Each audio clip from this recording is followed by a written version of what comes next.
All right, so what's going on with genetics? This is a delicate thing to talk about, especially for people who've been convinced that they have some genetic propensity for holding extra body fat. It's just my genes, it'll never ever change. It's my family. It's definitely part of the equation, and we'll talk about what the bottom line really is in just a few moments, so don't think that I'm nullifying genetics by any means.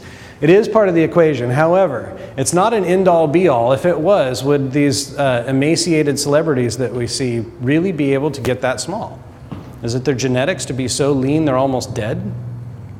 What about that guy on the cover of Muscle and Fitness every month that's got so many veins, his skin looks like a map of a riverway, standing here like this?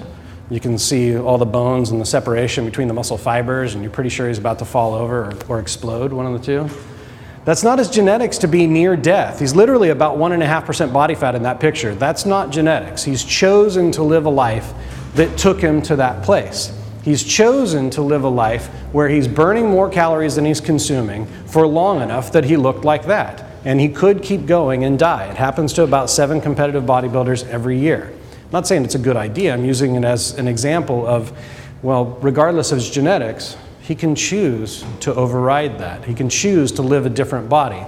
Or how about, oh gosh, now I'm going to forget the name of the program, that it was on Discovery Health. I think it was the 1,000-pound man. Did any of you watch this?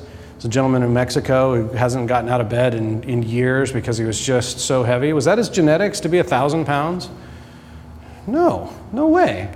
If it was his genetics to be 1,000 pounds, if you believe in the idea of evolution, if that was genetic propensity, then he would never have been born because his ancestors would have died because they couldn't have moved to get food. That's not genetics.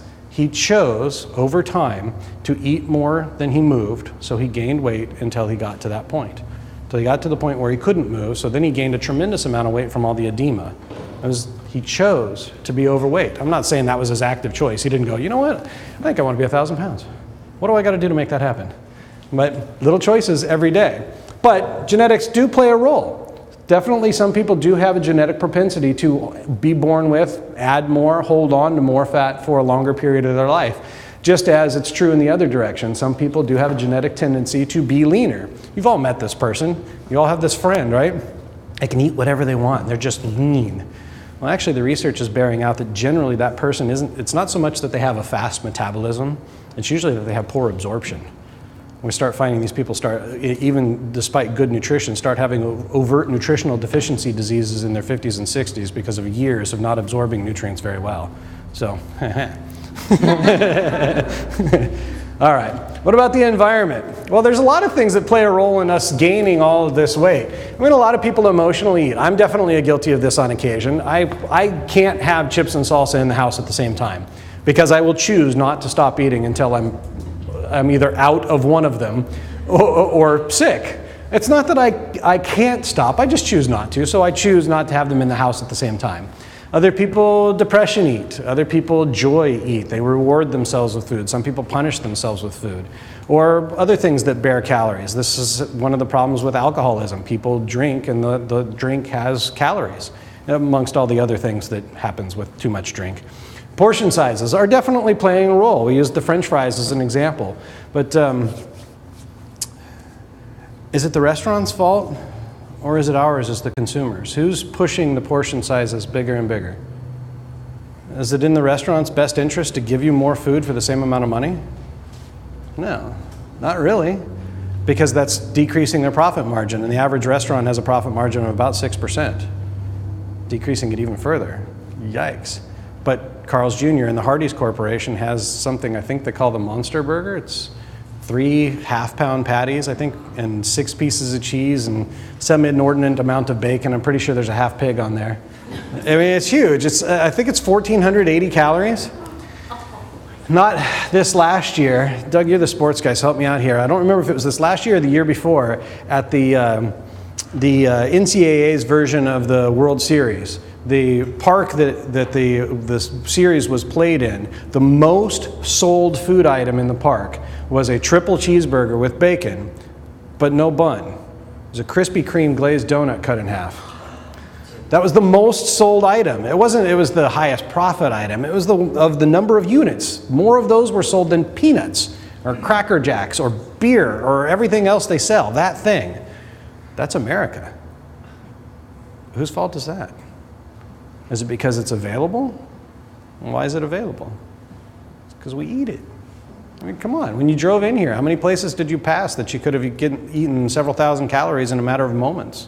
McDonald's is right across the street. Taco Bell and Wendy's are on the other side of the intersection. There's a, what is that, 7-Eleven right there? Fred Meyer right over there. And it's everywhere. No wonder people have a challenge. We talked about early introductions to convenience foods. What are the social eating and drinking patterns? How many of you, when you have a couple of beers, have both of them just because you needed the calories?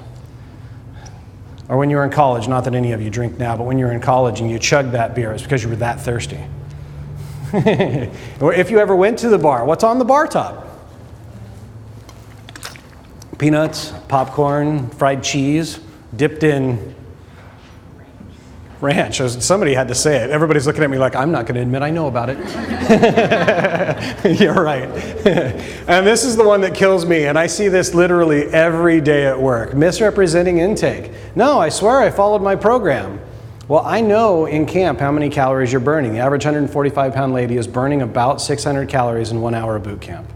600 calories. That's just during the hour. What about the other 24 to 36 hours that the body's recovering? That's when you burn a bunch of calories.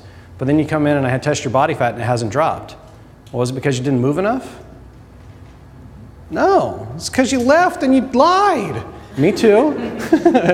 She's not here, so I'll talk about her. One of the ladies who's in one of my camps was at this seminar last month, and I found out the next day in camp that when she left here feeling very guilty about her eating, she went to Burgerville. I'm not making it up. And yet, despite all of that,